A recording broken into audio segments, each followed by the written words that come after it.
thing is regret, living with regret. If I ever feel like I want to do something, I want to go for it, because I don't want to sit there pondering what could have happened, regret it and knowing that I could die tomorrow. I might not live till 90, and imagine knowing that you're going to die, very soon. Why not take that chance to try something new? Welcome to episode number 37 of the 100 Successful Women, a Conversation to Inspire series. As always, I would like to start the episode by thanking all the women who are here joining me on this 100 Successful Women series, and also to each and every one of you who have been supporting me in this journey together. So in today's episode, I am super excited to have someone that I have always been looked up to, Linh Podetti, joining us in our conversation. I have been secretly following Linh for a while, but I'm not sure if she's willing to say yes, joining me on our conversation or no. But then recently I had a conversation with Uma Panch. She mentioned about Linh again. So I thought it is finally the time that I should reach out to Linh. Without any hesitation, Linh is so kind to say yes to be part of this 100 Successful Women series.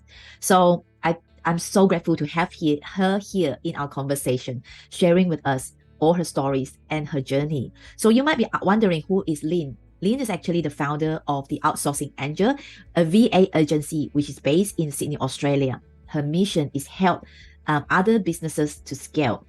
Not only she have the mission helping the business locally, but she also have the mission of helping the VAs in the developing countries to have a business on their own and to have the freedom that they always wanted.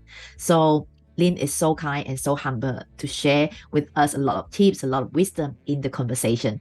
I believe you will be inspired by her as well. So without further ado, let's dive into the conversation between me and Linh coming up next. Hey, come in. Nothing much, just work, family, church, but today I'm working from home.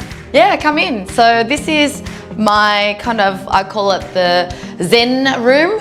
I don't use it much though. So this is a kind of a spare room that you can kind of look out, especially when the sunrise, sunset, and it's a place to kind of relax. Linh, I am so grateful to have you here. How are you today? I'm very good, and I'm so grateful for this opportunity to speak with you. Yeah, I'm really excited to have you, to be really honest. I have been secretly following you for quite some time, but then I don't know that you will be saying yes to join me on this podcast or not. But then last time when I had an interview or chat with Uma, and she mentioned about you, and I thought, okay, it's time for me to reach out to you. Oh, see, I'm harmless. See, you should have approached me a long time ago. I definitely would have been. Thank you so much. You got amazing story, and I follow your YouTube channels as well. And then you are just so inspiring. Thank you so much. Thank you. Thank you. Then, so the first question that I always ask the guests is, Linh, is you wear different hats. Obviously, you are the founder of Outsourcing Angels, a boss, a mom, a wife, and different roles that you're playing. So who is really Linh Podetti at the core? Really great question. Somehow I was actually pondering on this question recently, and I actually wanted to bring this question to this entrepreneur group that I host, and I was actually going to bring it to them to ask them this, because what I've learned even working with Uma, who you mentioned, is that we were able to work on questions like what is Linh as a mum, what is Linh as a wife, and then ultimately like who am I if I didn't have all these titles. And so I'm really grateful that I've had a chance to kind of work on this. I would say that Linh as a person is someone who's on this earth to learn and experience life as much as possible, and to know what it's like to love, to give back, to be the best version of me before I pass on to the next stage of my life in heaven or whatever it is. But I think this temporary life of mine, I just want to be the best version of me. And two things I teach my kids now is I wanted to give them a simple rule, because I think sometimes kids if you're growing up and you don't get guidance, or sometimes you just get confused, like what is life anyway? And so recently I've been just telling my kids, remember two things. I want you to grow up and make as much money as you can to help as many people as possible. All right, repeat after me. What did mummy say? And they would say, to make a lot of money and help people. And I feel like that has been a summary of what I've tried to do, with the business that I do, try to make money. It's really about giving back and helping others. Wow, I love that. And such an important lesson to teach to the kids as well, right? Mm-hmm. Oh, you're such a humble and someone with a big heart, I would say. And I really love that. Thank you so much for sharing that answer with us.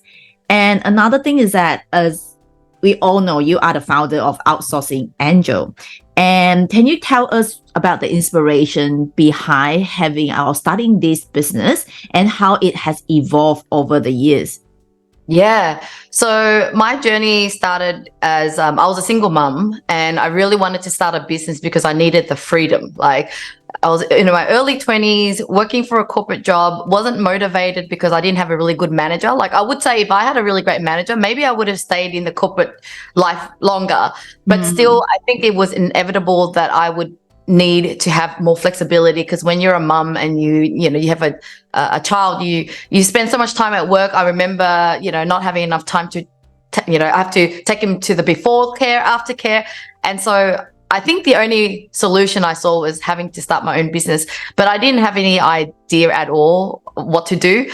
And I just took on the first opportunity that came to me, which was a nail polish e-commerce business. So a friend gave me a nail polish. I said, all right, I'm going to do it, because I actually just could not see any opportunity. I wasn't raised in an entrepreneur family. I couldn't see any business things that I could do. And so I'm the type that if I am given an opportunity, I always go for it. And my kind of gullible mindset and kind of ignorant mindset allows me to take really bold actions. Like, even having a kid was like, yeah, sure, I'll have a baby. I'll just have a kid. Yeah, I'm going to change the guy that I'm dating. Yeah, he's a bad guy, but I'm going to change you. Okay, I'll start a business because I think I'm going to make $1 million easily. I just had that kind of blasé mindset. And so, yeah, that business led me to learning about digital marketing, how to set up your own website, how to do AdWords, SEO, to actually get the words out. And so it was completely foreign to me. I didn't realize how difficult business was. And that's the beauty of being ignorant. You just think it's easy. And so you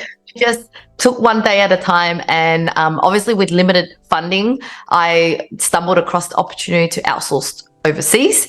And that was my journey to outsourcing, working with offshore people. And I think at the beginning, my motivation to start a business is really for myself. Like, I need to escape the 9-to-5, make a lot of money so that I could raise my child and make him proud. I remember driving in the car one day and I turned around to my son and said, son, one day we're going to be rich. We're going to travel anywhere we like, and I'm going to make you proud. And I still remember that conversation so clearly, like with conviction. I knew I was going to get there. I don't know how. But that was my reason for starting. But then so I started a marketing agency out of outsourcing, offshoring, working with overseas staff. I did like it. However, it wasn't until I went to the Philippines and actually saw the impact I was making. Like, I thought that I just assumed everyone lives in the city in Manila, and the pay that I'm giving my staff, they should be living a really great life. But I didn't realize that when I got to the Philippines, a lot of my team were in provinces, in Vietnamese, it's called Nha Quê, or it's basically really far away places, right? Because it's too expensive to even live in the city.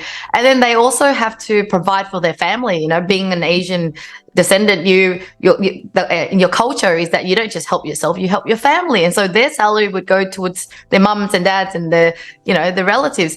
And then the infrastructure in the Philippines was so bad that I was like, they have to work from home. Like, there is no way I could see people traveling 3 hours each way to go to work, and then by the end you have no time for yourself, your family. And so I think that was my turning point to going, oh my God, this business is important for me. It's like, it's not just saving my life, it's saving the lives of these people, in places like the Philippines. And so I was very motivated to keep going. And I think over the years, business has been hard, and it's always hard. And having started even other business after, I realized it's still hard, even with the experience that I have.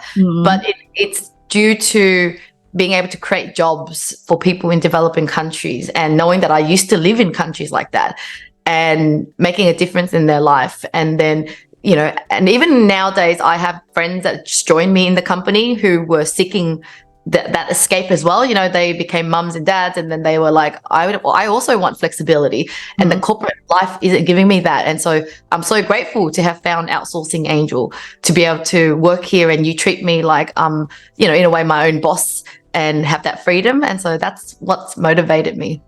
Wow. So that's not only for yourself, but you are actually expanding it, or to decided to do it as a business, because you see that people in other countries needed the help. Wow. That's right. Actually, to add on to that, I ultimately realized that the core thing that I'm selling is freedom. Freedom for the developing country people, freedom for staff that are working in Australia. But then even for clients, I've been in the shoes of business owners. You start a business, you want freedom, and yet you're stuck in the business. And if you're not careful, the business takes over your life. You've got no systems, no process.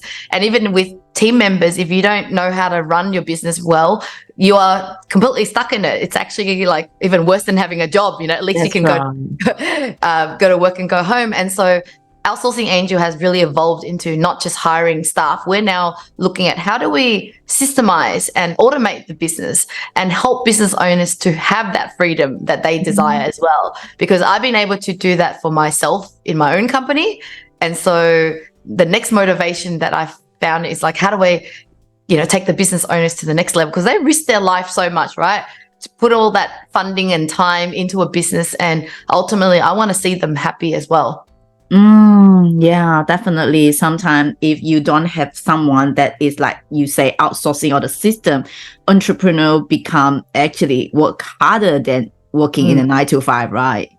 That's right. Wow, that's so amazing. So you did mention that you started this business because of your son and being a single mom. And I did have a look online that you were actually, while being a single mom, you actually having your university and pursue your education and a career being in the corporate as well. So that's actually very challenging, I would say, right? I can imagine that's a lot of challenges. So can you talk about what are some of the strategies or the mindset shift during that time that help you to overcome those challenges? Yeah. I think when you have to do what you got to do, you just do. And I think I got to thank my parents for giving me the lessons when I was like from 10 years old and above.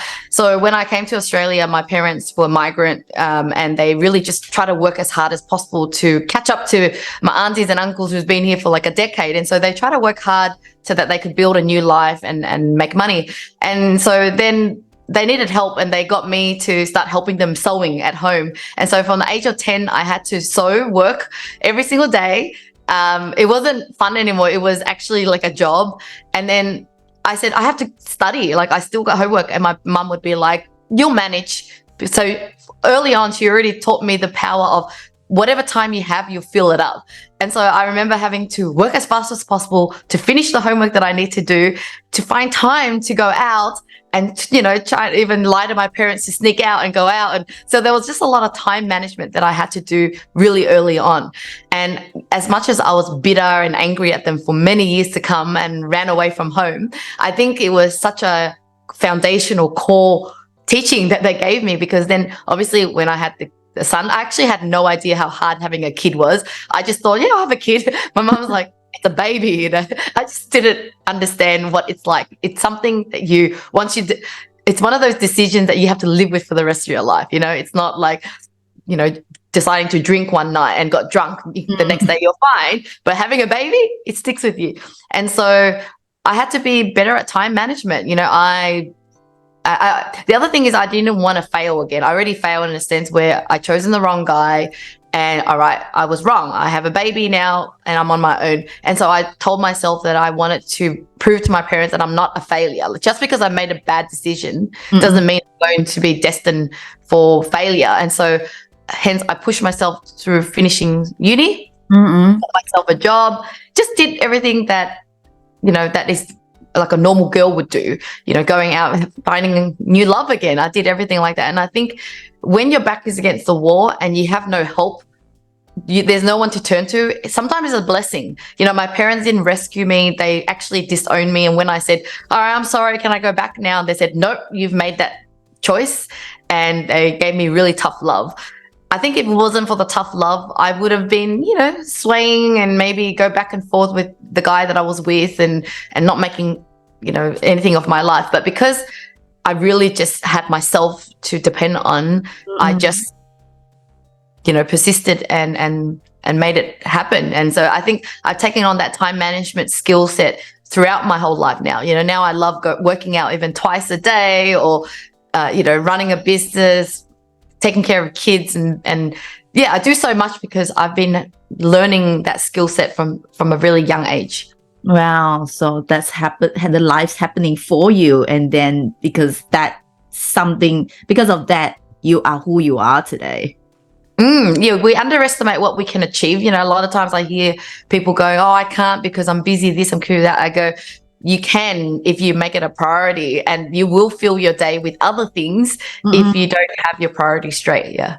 Wow. And you actually started really young to know about this time management since the age of 10. That's incredible. So you are doing the Outsourcing Angels is to do with virtual assistant and remote work. And with this one, because this is a 100 Successful Women podcast, so it's something that can empower women to achieve their career goals, especially moms who are juggling multiple responsibilities. So how do you think VA and remote works can actually helping in this area?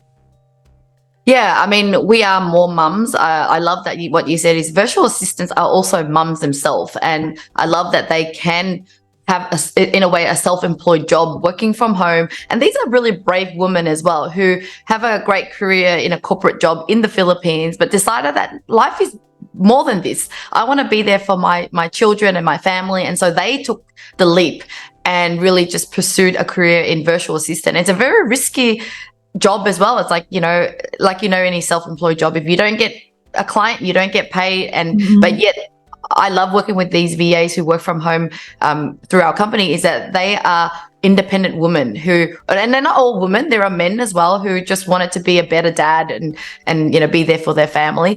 And then these VAs are so dedicated and so determined to change their life that when they do work with clients, they really care about the client's business. They're not an employee, they are their own boss. And so if they don't serve the clients well, then they don't get paid. And so we find that they are a lot more loyal and dedicated to working with clients. And the clients that we work with are obviously mums and dads who have started their career started a business, and they too want the freedom. And so having a reliable team member who are skilled and experienced and yet dedicated to helping their business grow, then I think it's just a vicious circle. It's a win-win for everybody. Wow, that's definitely a win-win for everyone. And then love that. And it's like VAs also moms who is definitely, you create not only job opportunities for them, not only financial, but also allow them to spend more time with their children. You are not helping themselves, but also the next generation for them. Exactly that. Wow, I had goosebumps just mentioning about that. That's such a big thing that you're doing there, Lynn. Thank you. So there are also women, especially sometimes women feel overwhelmed with the by circumstances because you have been through challenges yourself. So some women might be hesitant to take risks. And so what kind of advice you will be giving to this woman, maybe looking also to step out of their comfort zone and pursue their on path to success as well? Yeah, I think, life is so short and we only have one life. Why not give everything a go? Sometimes we are too afraid, too scared because we think that we're living here forever and we're worried about people's judgment or we're worried about failure. But I see this life as such a temporary thing and such a place for us to play with, and so I would say change your perspective to how much gain can I get from this life? What can I try? What can I do so that I could develop myself and become a better person? And I think when you pursue a goal like starting a business or taking a leap anywhere, you are growing as a person. When I set big goals, like right now, I'm trying to get a 6-pack. It's so big. My husband's like, what for? Who cares if it's a 6-pack? It's actually not even about the 6-pack. It's about the path to getting there. I'm going to need eat healthy. I'm going to have to work out more. I'm going to need to work on my mindset. Imagine the person I become because of the goal that I set. And so business as well is without my business, I wouldn't have read so many books. I wouldn't be go out there meeting people because there's no need to. Like if you have a stable job that you know what to do and people know you, you will probably stay in your comfort zone and you'll never need to do anything different. But because bigger goals require you to be a bigger, better person, you then seek bigger and better adventures. And so that's the fun of it. And look, risk and challenges, it takes time for you to build that up. At the beginning, you just challenge yourself, little things. Like even when it comes to working out, I remember when I first started working out, going 2-3 times a week was so hard, but I keep staying on the path. And nowadays I challenge myself to do 2 times a day, for 75 days. I did a 75 hard. And after I did that challenge, without being part of the challenge anymore, I find it easy to keep going. Like it's now part of life. And I think it's like, just remember that, whatever is hard at the beginning will become easier as you do it. And it's not always challenging. And then once you take the leap, and I think the worst thing is living with regret. If I ever feel like I want to do something, I want to go for it because I don't want to sit there pondering what could have happened, regret it and knowing that I could die tomorrow. I might not live till 90, and imagine knowing that you're going to die, very soon. Why not take that chance to try something new? But it comes down to also having reality that, business is hard, and not everyone wants to take that risk or have the appetite for it. Then still find something that you truly love. What I love about a few of my team members is that they're not necessarily entrepreneurs, or nor do they feel like the need to. Not everyone is made that way, right? God has their own calling. But what they did know deep down is that they felt like life is meant to be more freer and more happy, and that why are they feeling so stuck in the job? And so instead of seeking a business, they're seeking a job opportunity that allows them to have the things that a business would have given them. A business is meant to give them freedom, flexibility, and make good money working from home. Well, guess what? They got all that just by working for someone like at Outsourcing Angel. And so it's always about questioning yourself, like, what is it that you really want, and how can you get that? You don't always have to go that way or that way. It could actually be a mixture of things, and there's always a possibility to find something that you truly love without having all that risk of the same. So I would say business is not for everyone. If it's your calling, go for it. If it's not your calling, still find something that you truly love, and feel like the lifestyle that it's going to give you that lifestyle, and go for it. That's so true. Yeah, starting with the small challenge and take the small risk. And that's so true that not everyone wanting to be an entrepreneur, but as long as they're doing things that they're passionate and making them happy, like you say, your staff members being with you, and they've got the freedom that they want. Yeah, exactly. I mean, knowing how hard business is nowadays, I can imagine myself one day finding a really cool company that I could even work for. Maybe I could have a little bit of an equity share, which nowadays is very common, right, to have equity share in something. But even working for a great brand, a great visionary, and be part of something, because ultimately we're all here to make a difference. And if you could find a vehicle to help others and to be part of a bigger mission, you don't always have to do it on your own. Yeah, it's about good collaboration, right? Exactly. Wow, that's so good. And thank you so much for giving that tips for women who feel overwhelmed and hesitant to take the risk. So for yourself, can you share, or can you think of a particular story or experience from your journey that like resonate with your mission? That's like sometimes you overcome the challenges. How do you, when you're meeting with those challenges, what would you do instead? I think there's always challenges. One of the recent challenge that I had to overcome is overcoming alcohol.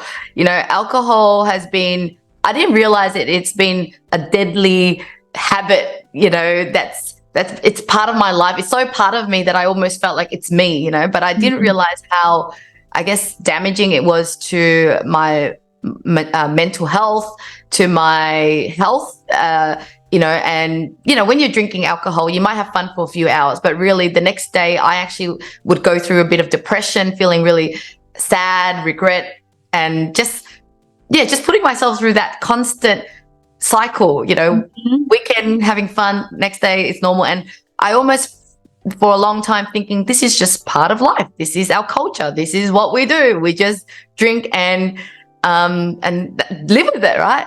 And I'm so proud to kind of snap out of it. And it's one of the biggest challenges, because I look back at my journal and there's so many times that I've written there, like, I need to drink less, or I want to quit alcohol, or from now on, I'm only going to do this. It's such a battle that it's been going on. And I count back and I would say I started drinking at 16. So nearly 25 years of battle that, if you ask me 2-3 years ago, what bad habit do you have or what challenge do you have? I probably didn't even think about it, but because it's so silent, it's so culturally accepted. And then now that I've been able to let it go, I would say it's one of the biggest challenge. Like, it was just in me, it was almost like this big rock that's kind of already stuck inside of me.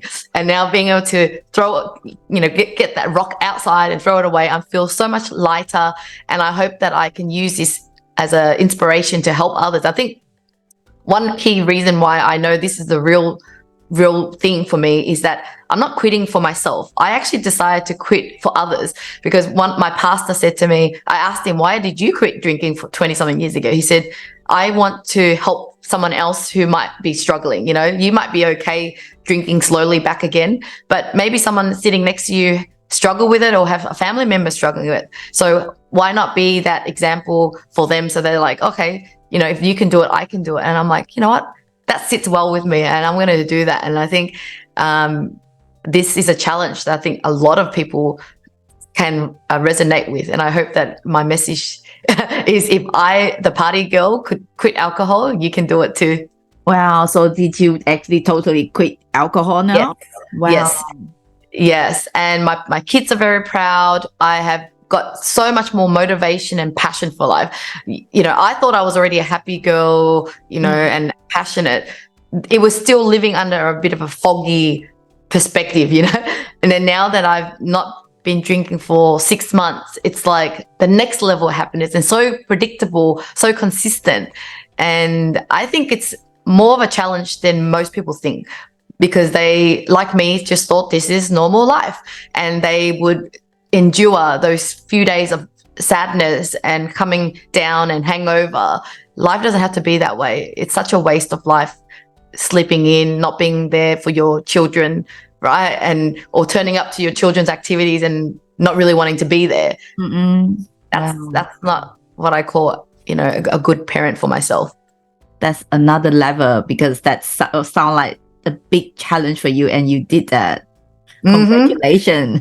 Thank you. Oh, wow. So it is such an amazing journey for you. And another question that I would like to ask is that for marketing and for businesses, sometimes it can be more like a male-dominated industry.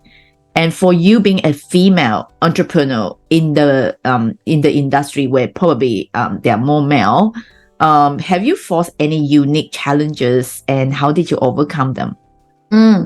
This is a great question. I was asked this when I was guest speaking at an International Women's Day a few years ago, and I still remember my answer, and it's still true to this day. Is I never really felt the difference between men and women. I always felt like we got to be who we are, and we always have to be authentic. Sure, maybe it helps that I'm a little bit more tomboyish. When I was growing up, I was a tomboy, and I'm a bit more rough on the edges, and maybe I fit well. But I think, men are nice people. You just need to know how to communicate with them, be nice to people.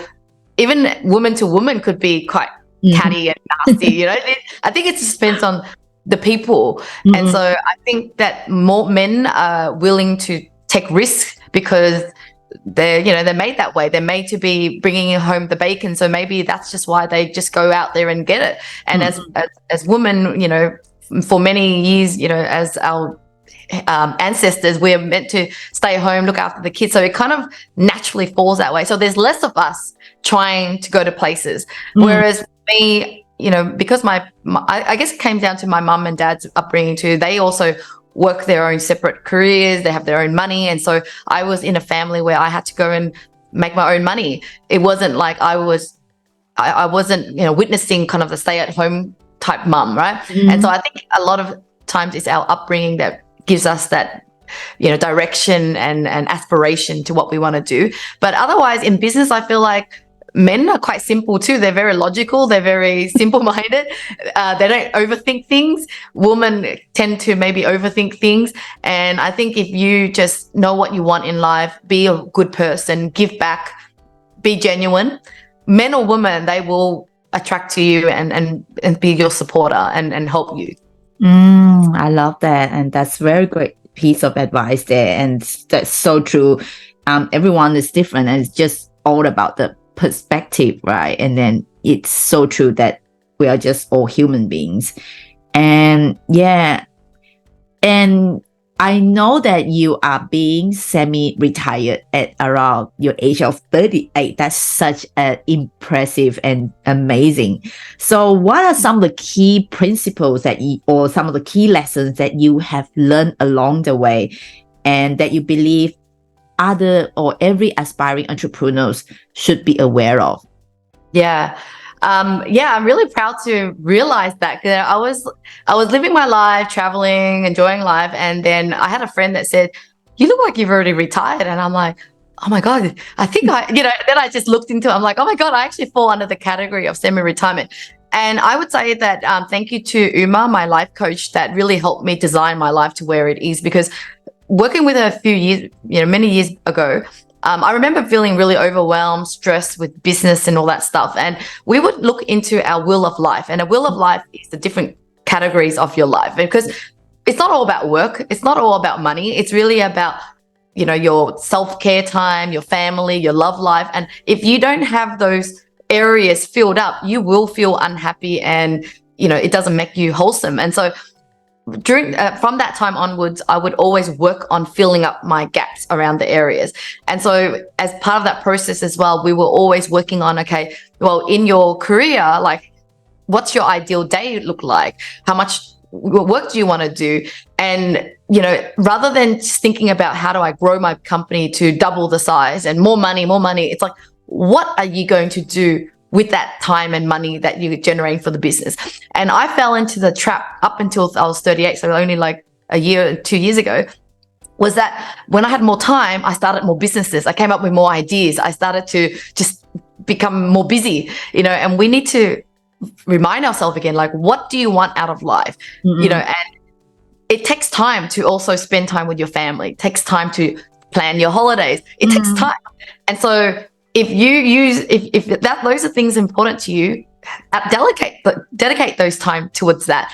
And so at the age of 38, I promised myself I'm not going to start a startup again, because what happened when I start a startup is that I started to wear all the hats again, and I was busy in the next business when I was already fortunate to have built Outsourcing Angel to run without me. I have operations managers and all the different managers, and I have the team there, and they deal with the client. So I technically don't have to be working in there. And instead of enjoying that freedom that I created, and then maybe just choosing to spend some hours on working on the business when I need to, I just use that time to start another company. But what was the purpose? What was the point? I don't know. It was just cool idea, and let's just make more money. And so I realized that I was following that same pattern of, the next silver shining object. And so I focus on my own business.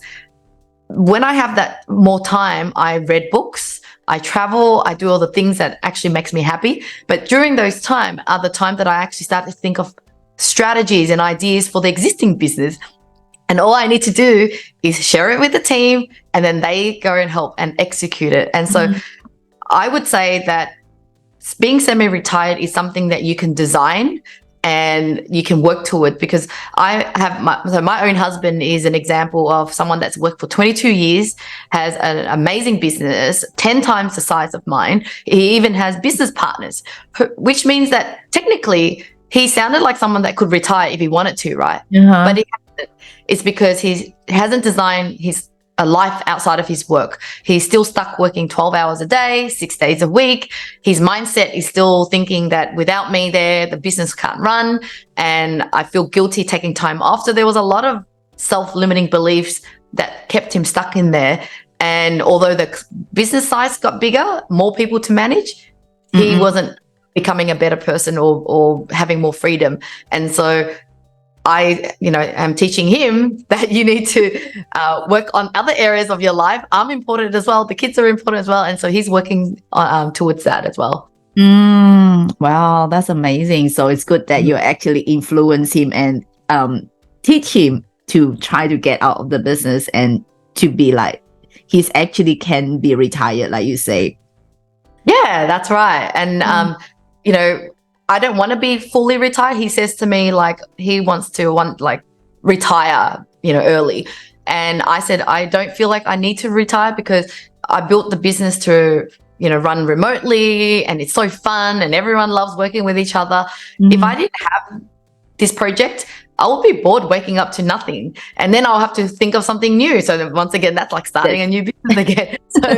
So I said, I'm actually happy this way. I've already designed it in a way that fills all my cup. My work is there, everything's there. And so I'm happy to be semi-retired for the rest of my life. Yeah, that's the ultimate goals that you have, right? And you wanted as well, because it's always you're too young, and you're too young as well, right, to be retired. And it's fun to be with your outsourcing angels as well. Yeah, and like if you don't have the business, you'll get bored, you die early. Apparently, people who retire end up shortening their lifespan. And it wouldn't push me to read books and try to solve new problems, And I just love when we create new jobs for people. As we're growing, we hire more people. And I loved seeing my team grow as leaders as well. And so we all kind of like get to work on I call it like a school assignment. You got all your friends at school working on a really fun project together and have a good time at the same time. Yeah, I can imagine you are such a fun boss to be with. And then it's not like, I feel like it's not going to feel like working, being around with you is so much fun. Yes, you're right. Yeah. So what is your daily routine looks right now, as you are like someone who is semi-retired? Okay. So you'll be shocked to know that I love waking up at 3 a.m. most of the day.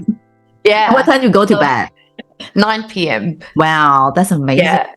So the reason why I like to wake up at 3 a.m. is not because I have a lot of work to do, but it's because I have a lot of self-care time that I like to spend time doing. When I wake up at 3, it just gives me time to work on my life. Like I get to reflect on my achievements. I pray, I read the Bible, or I read, and my brain works so well in the morning that it's kind of so addictive, like when you know that all you need is 10 minutes and you could solve the biggest problem, or it takes you only 10 minutes to write a big blob of text.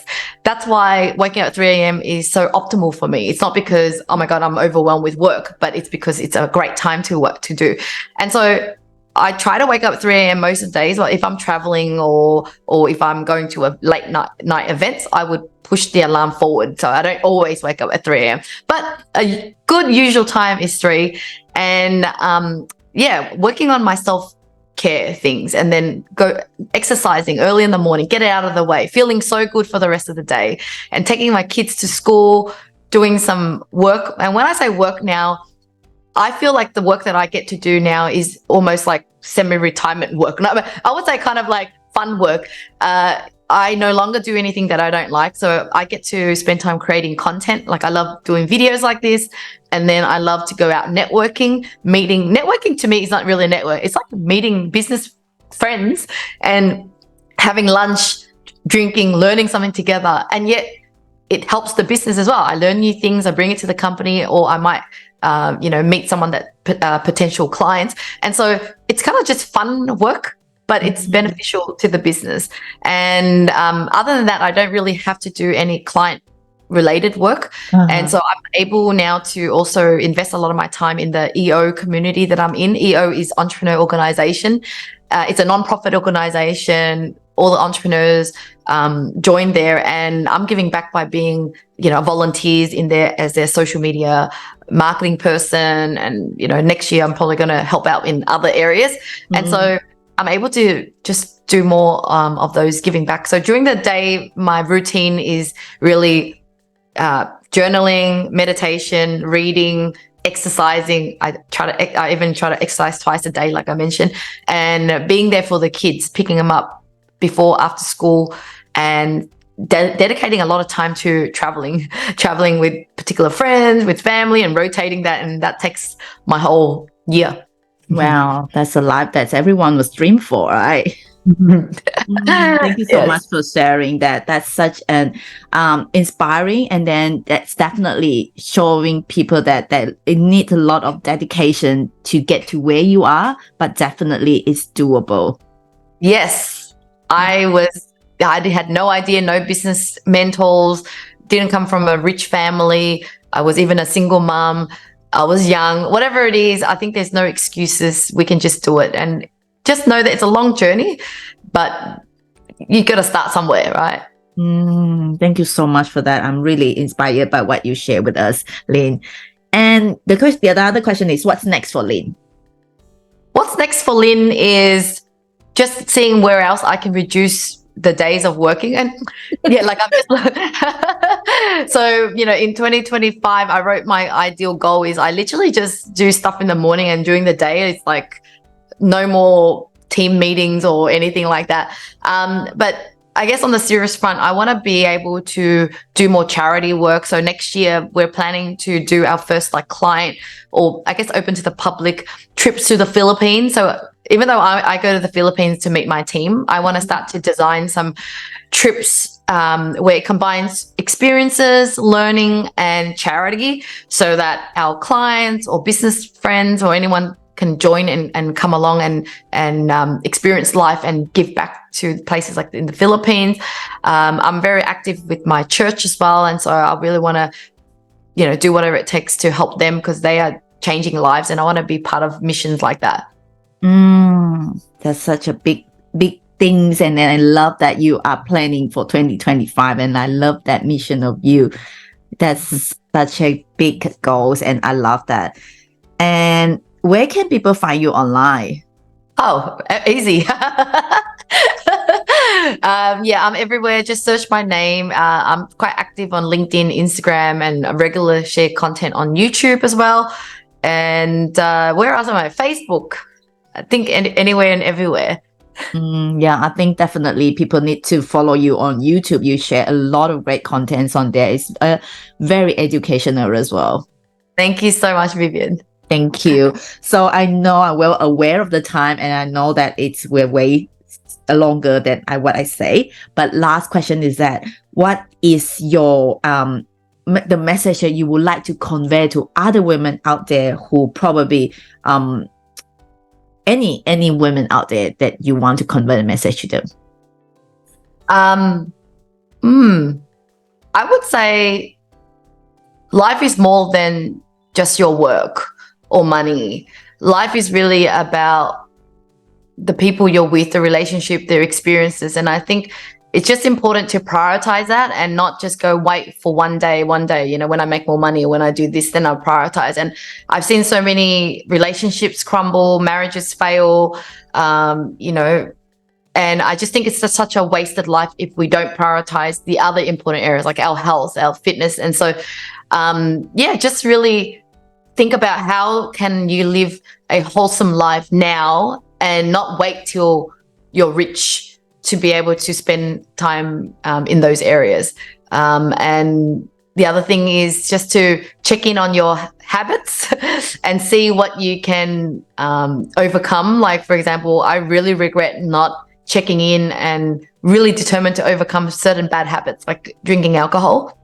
That could have really even, speed up my process to happiness and success and all that and stuff. So just work on your daily habit, because it's success is actually accumulation of your daily habits. So it really just takes small changes and consistent small changes to change your life. Wow, I love that. Such an important message. And I really think that it's a great reminder for people out there. Don't wait. People always think that they have to wait for certain things to happen before they can do some things. And at the end of the day, and like you say, we don't know when it's our life, right? Life's too short. That's right. Wow. Thank you so much, Lynn. I really enjoy having this conversation with you. You have shared so many golden nuggets, and I definitely think that everyone should listen to what you share and listen to your stories. Thank you so much for your time with us, Lynn. Well, thank you so much for the opportunity and really, really great questions. I'll see you next time. I'll see you next time. Bye for now. Bye.